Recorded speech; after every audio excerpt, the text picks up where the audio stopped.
Before there was anything, before time or space or physical matter, there was God, one who was far beyond our ability to fully comprehend or describe.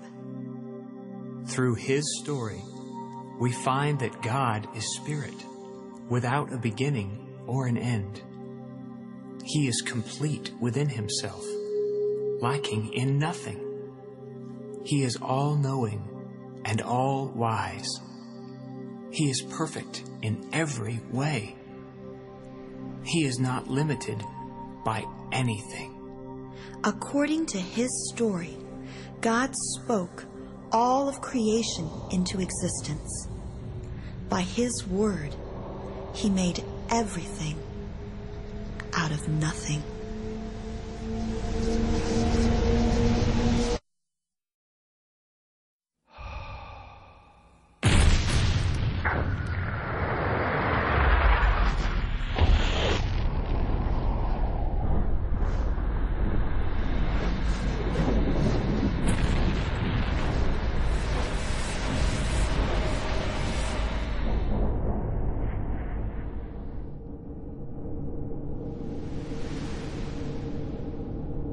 The universe in which we live is made up of billions of huge star clusters called galaxies. Each galaxy contains millions and often billions of stars. One of these stars is the fiery sphere we call the Sun. Surrounding the Sun, there are 9 very unique planets, including the one on which we live, the Earth.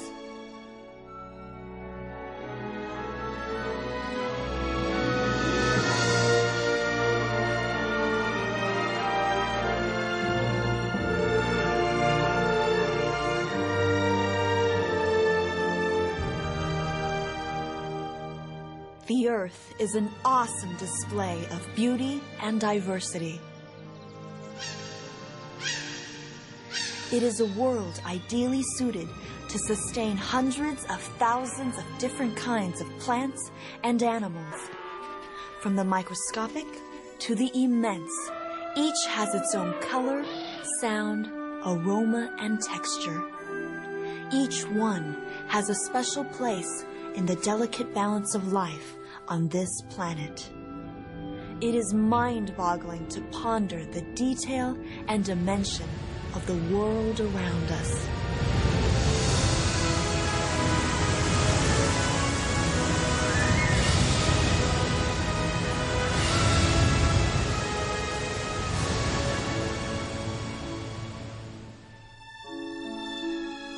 It is even more amazing to consider that there is one able to create it all.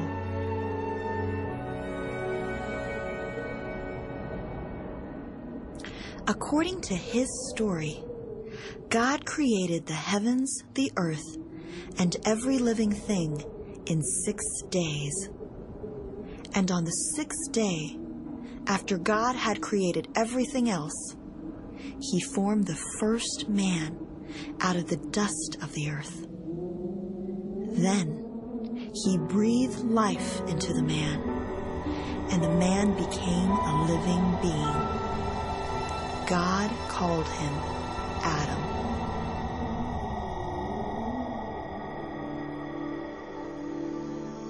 And from the very flesh of the man, God created the first woman. Adam called her Eve. And Adam and Eve were different from all of creation, for God created them in his own image. He did not create them to be gods, but as the moon reflects the light of the sun, so Adam and Eve were created to reflect the light of God. God blessed Adam and Eve and placed them in a beautiful garden in a land called Eden, where they had everything they needed. And on the 7th day, God paused from his work.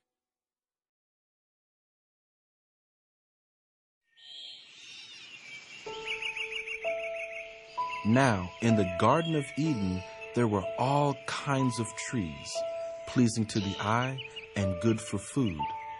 In the middle of the garden, there were 2 trees. One was the tree of life, the other the tree of the knowledge of good and evil.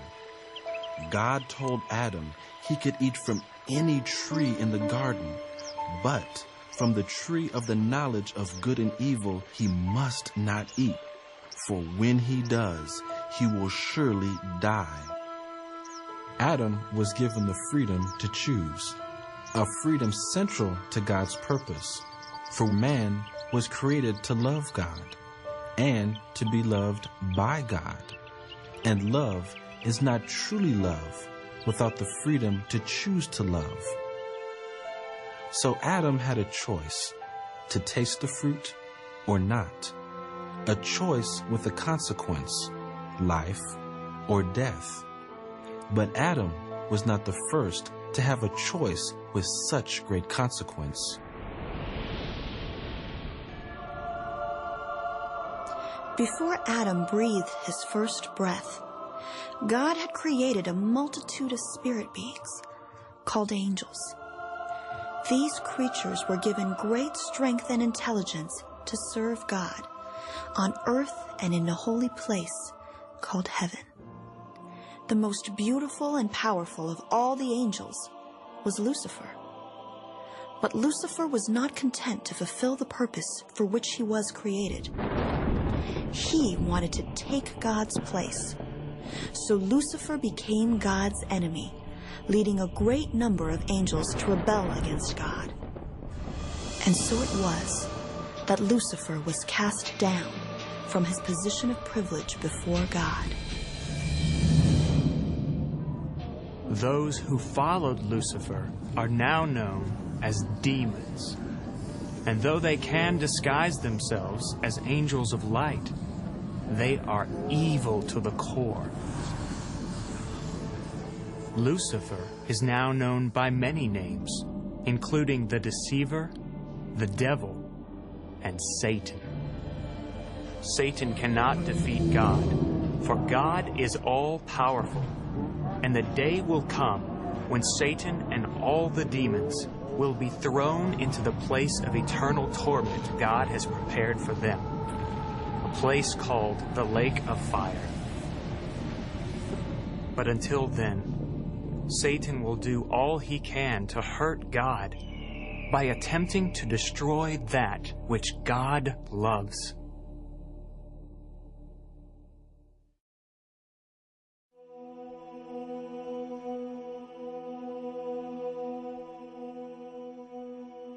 And so it was one day, as Eve was walking in the garden near the tree of knowledge, that Satan spoke to her. She was without fear, for fear had not yet come into the world. Satan asked her about the forbidden fruit. He questioned God's warning and his motive toward man. Eve listened and began to doubt God. She considered the fruit and ate. Then she gave the fruit to Adam, and he ate. And immediately they were aware of their nakedness, and they were ashamed. Something terrible had happened. Something had changed. The evil in Satan was like an infectious disease. And through Adam's disobedience, this disease was released into the world. It is called sin.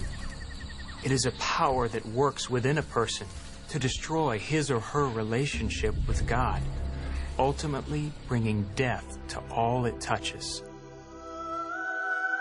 Adam and Eve had been created to live forever in perfect harmony with God.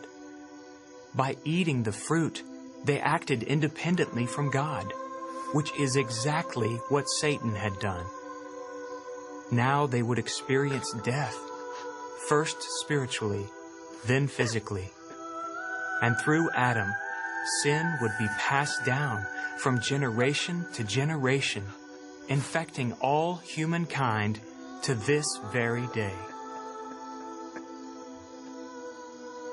Though it cannot be seen, sin is the source of all selfishness and suffering. Adam and Eve tried to hide from God and to get rid of their shame by covering themselves with leaves. But this did not work, for their problem was not outward, but inward. Shame is the result of sin, and sin was at work in them like a poison. So God made for them garments of animal skin. This was an acceptable covering, but it was only a partial remedy, for it did not take away the sin. What's more, this covering required the death of an animal, something they had never seen. It was a horrible sight, a graphic lesson that sin brings death. And though they could not understand it at the time, it was a picture of the price God would ultimately pay to free humankind from sin. God sent Adam and Eve out from the garden, lest they eat from the tree of life and walk the earth forever, never knowing life as it was meant to be. As for Satan, God pronounced a judgment on him, and in that judgment we find God's first promise that one day, through a descendant of Eve, God would send a deliverer to defeat Satan forever.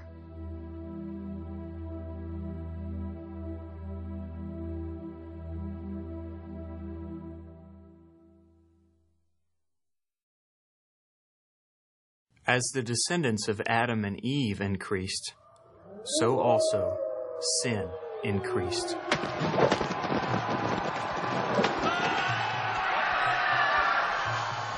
The earth became filled with evil, and God was grieved.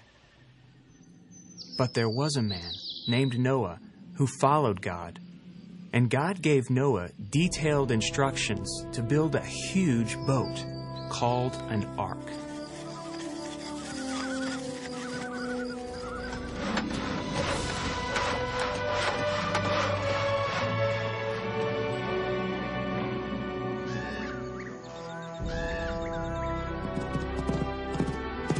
Then God sent a male and female of every kind of animal to enter the ark.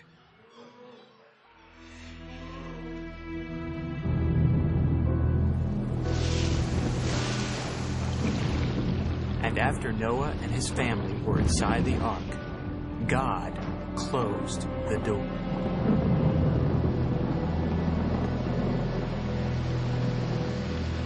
Then God made it rain for 40 days and nights, flooding the whole earth and destroying everything that lived on the earth.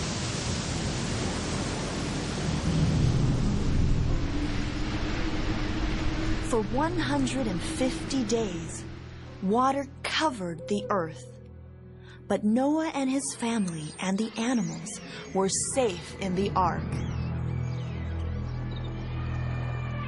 When the water finally subsided, the ark came to rest on a mountain, and the animals went their own way.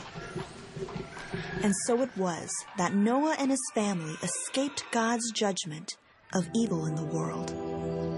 Not because they were without sin, but because they believed God. And God blessed Noah and his sons and told them to be fruitful and multiply and fill the earth.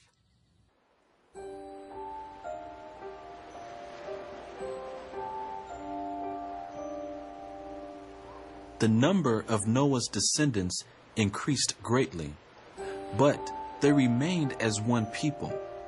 They did not fill the earth as God commanded. Instead, they built a city.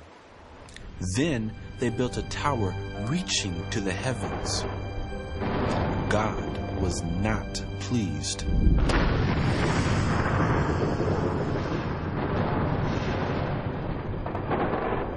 So God confused their language. Immediately, there were at least 70 groups of people who could not speak with each other. Then God scattered these groups around the earth. And this was the beginning of the languages and nations of our world.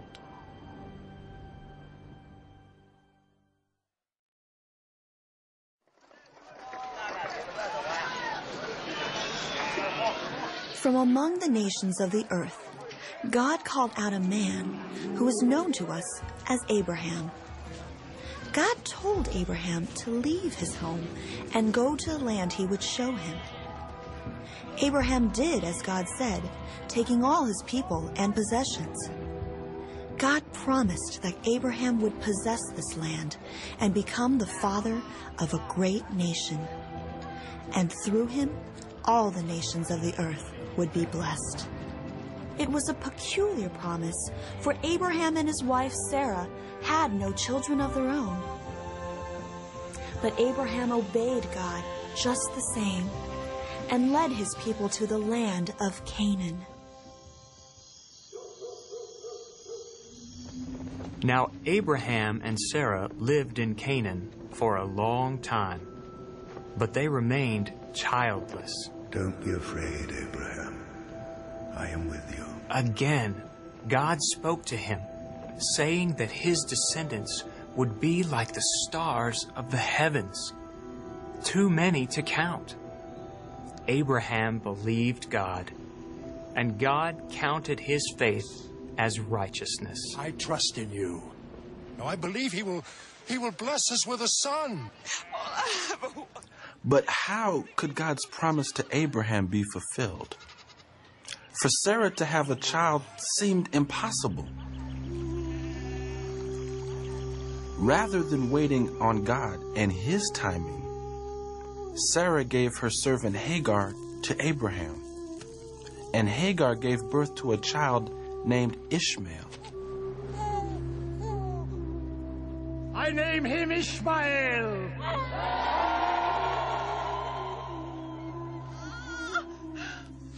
Eventually, just as God had promised, Sarah also bore a child from Abraham. A son. They called him Isaac. I have a son. I name him Isaac. What's he done? Take him away. They are brothers. And Sarah became bitter toward Hagar and Ishmael. Get out of my sight! Abraham was distressed. Abraham. But God told Abraham not to be troubled, for Ishmael would become the father of a great nation, and through Isaac, God would fulfill his promise to bless all nations. And the years passed.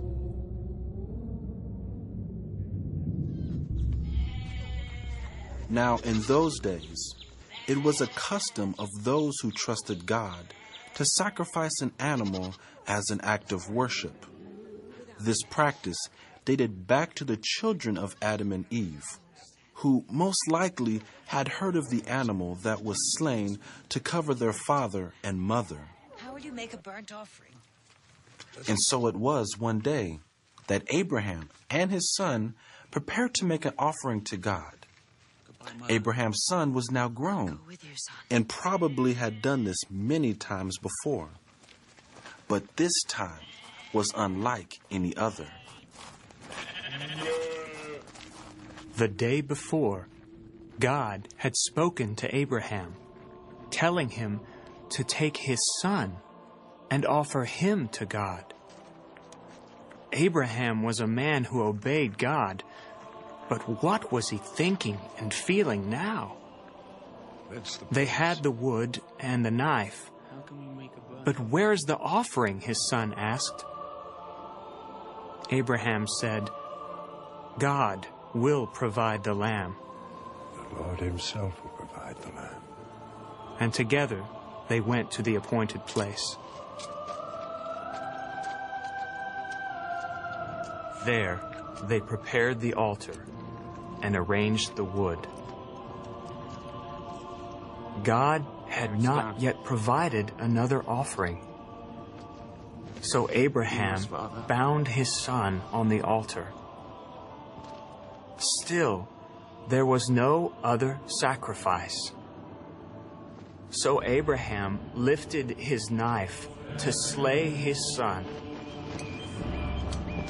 Then there came from heaven a voice saying, "Do not lay a hand on the lad." And there in the thicket was a ram caught by its horns. And so it was that God provided an offering in place of Abraham's son. This was a picture of the offering that God would one day provide for the sin of humankind.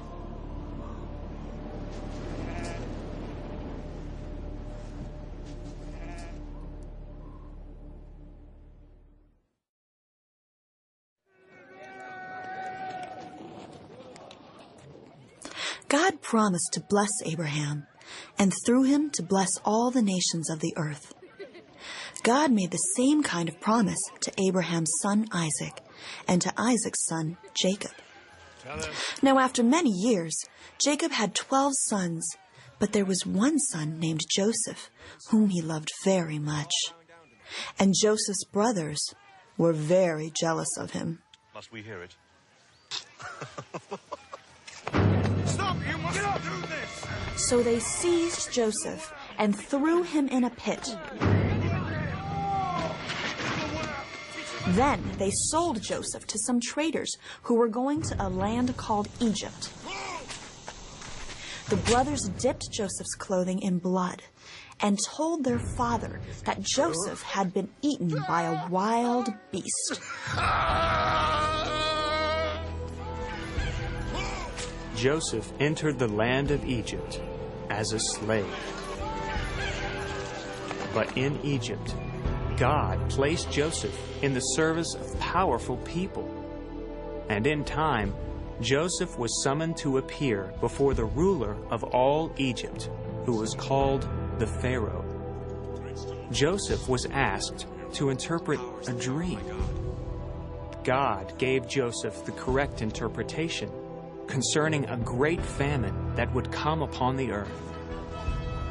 The Pharaoh was pleased with Joseph, and so it was that he placed Joseph in authority over the land of Egypt. To this man, bow to him! Now, when the famine came over the earth, Joseph's family suffered greatly in the land of Canaan. But in Egypt, Joseph had filled the storehouses.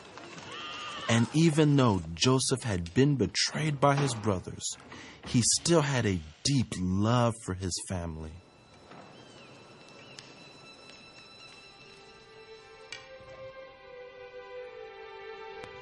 Because of the position God had given Joseph, his entire family was permitted to come and live in Egypt, escaping starvation.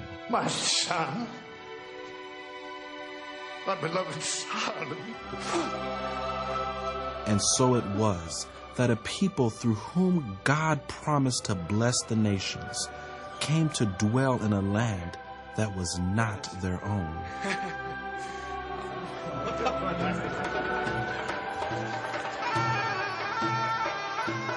350 years later, the descendants of Abraham, Isaac, and Jacob were still in Egypt. They numbered about 2 million and had become known as the Hebrew people. By now, there was a new Pharaoh who feared that the Hebrew people had become too great. So he enslaved them. But they continued to increase.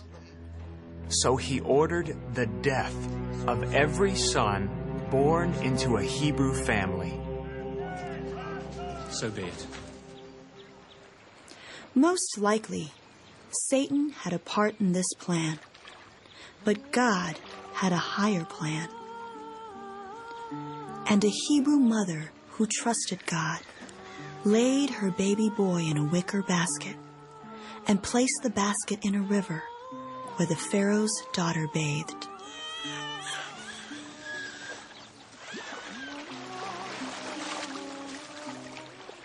When the Pharaoh's daughter saw the Hebrew child, she took him in. The Pharaoh's daughter adopted the boy as her own. She named him Moses. And this Hebrew child grew up as a prince of Egypt. Like your own mother. Promise.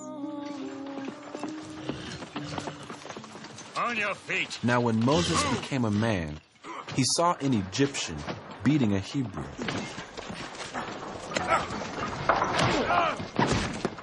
So he killed the Egyptian.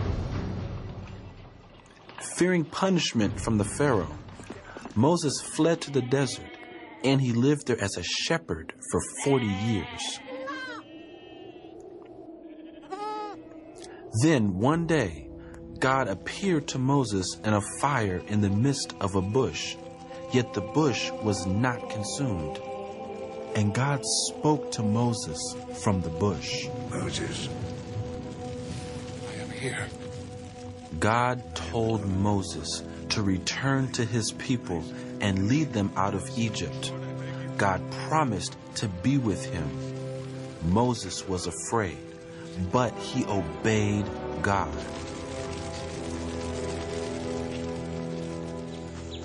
Moses returned to Egypt, and with his brother Aaron, Moses went before the Pharaoh. But the Pharaoh's heart was hard toward the Hebrew people, and he refused to let them leave Egypt. So God sent a series of terrible plagues on Egypt. But none of the plagues touched the Hebrew people. After each plague, the Pharaoh still refused to let the people go. I will not let your people go. Then hear what God says. Then God commanded every Hebrew family to slay a lamb and place blood from the lamb over the door of their dwelling. And God sent death to every firstborn in the land, except those who were in a dwelling with blood over the entrance. As with Adam and Eve in the garden, and Abraham and his son on the mountain, it was yet another picture of how a sacrificial substitute would someday deliver humankind from Satan, sin, and death.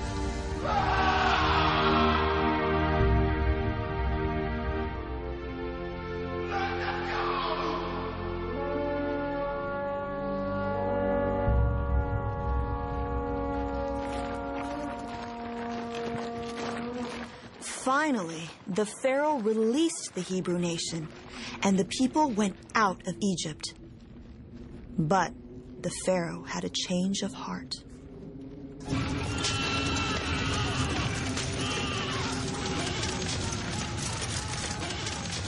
With his army, he pursued the Hebrew people to the edge of the sea.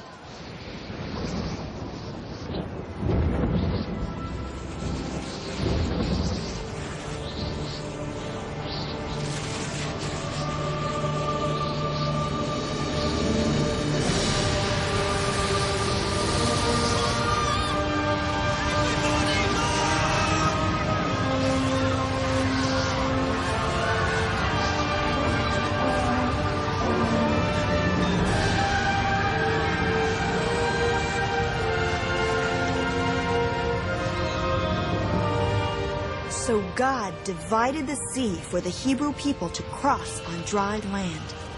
And when the Egyptians pursued them, God caused the sea to return, drowning the whole army.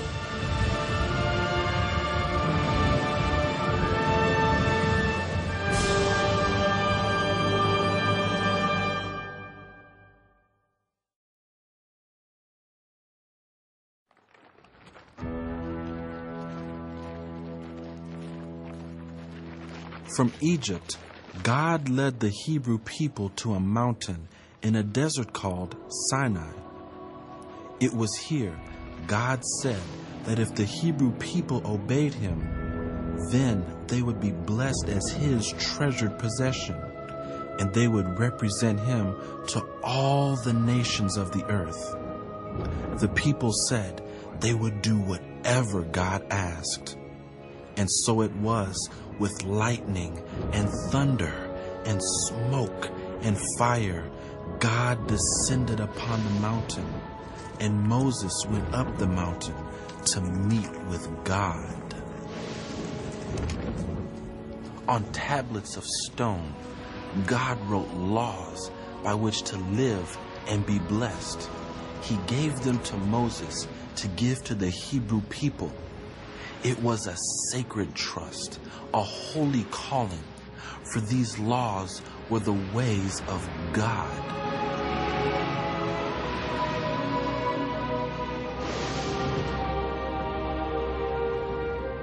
Now God knew that because of the sin that had infected humankind, the people would not be able to keep these laws.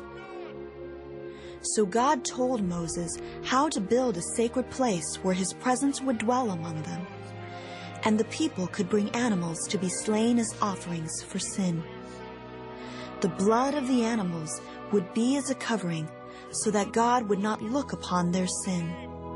By the Lord your God, you shall have no other gods before me. But while these sacrifices covered sin, they did not take away the sin.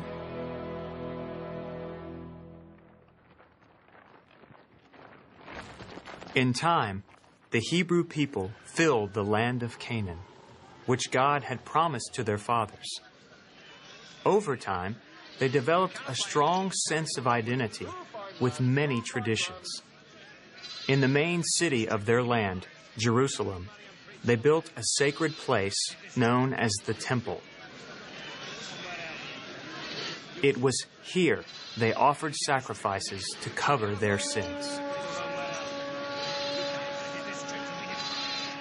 For over 1,000 years, the Hebrew people attempted to live as God had commanded them, but many times they drifted away from God, sometimes even following false gods. When they did not turn back to God, he would discipline them, often by sending a foreign nation to invade their land and rule over them. The Hebrew people would then acknowledge their unfaithfulness and call to God for deliverance. God would then raise up a leader to free the people from their oppressors, and the people would renew their commitment to live according to the ways of God.